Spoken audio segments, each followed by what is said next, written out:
আমার বাড়িতে লোক অপেক্ষা করছে, এদিক থেকে আর যাবো মন্দিরের উপরে।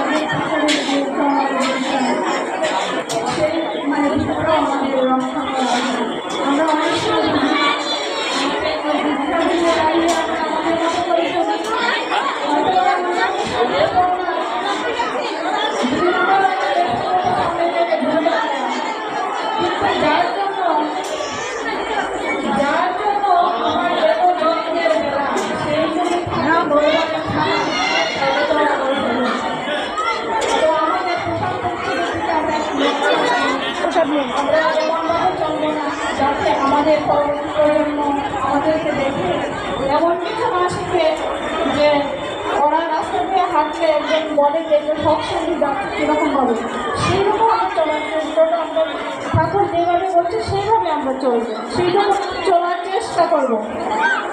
এবার আমি যদি দিদি আমার ওয়ানের ব্যাগটা গলার আঁচল ধরিয়ে দেয়, এবার আমার মেয়ে যখন যাবে রাস্তা দিয়ে তখন দেখা যাবে ব্রাহ্মণের মধ্যে একটা অন্যটা দিল, তাহলে সে কোথার থেকে শিখলো, আমার থেকে শিখলো, তো আমাকে আমি ঠিক হতে লাগবে। ঠাকুর বললেন যে সবার প্রথমে একটা ব্যক্তি, তারপর একটা দাম্পত্য, তারপর একটা গৃহ, তারপর একটা সমাজ, তারপর একটা রাষ্ট্র।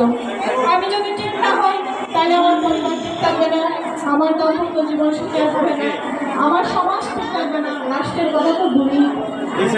সবার আগে আমার নিজেকে ঠিক হতে হবে। আমি যদি ঠিক থাকি আমার সব ঠিক থাকবে। সেই মেইন মন্দিরে প্রবেশ করলাম, সৎসঙ্গ মন্দির। এই যে ঠাকুর,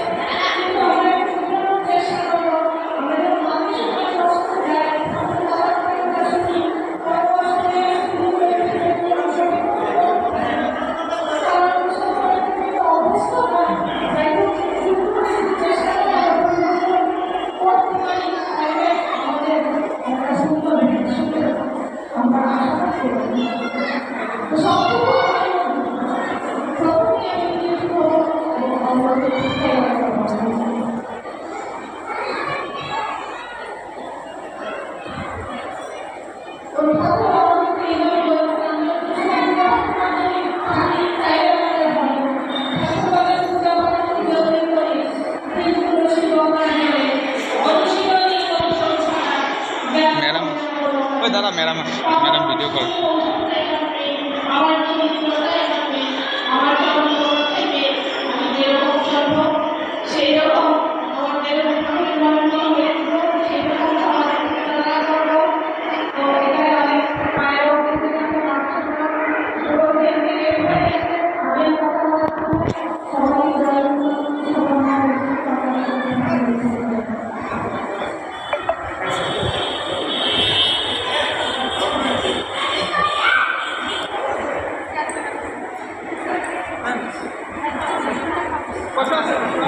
ঠাকুর হ্যাঁ বড় মা বড়দা জানি, আসছি এর আগে।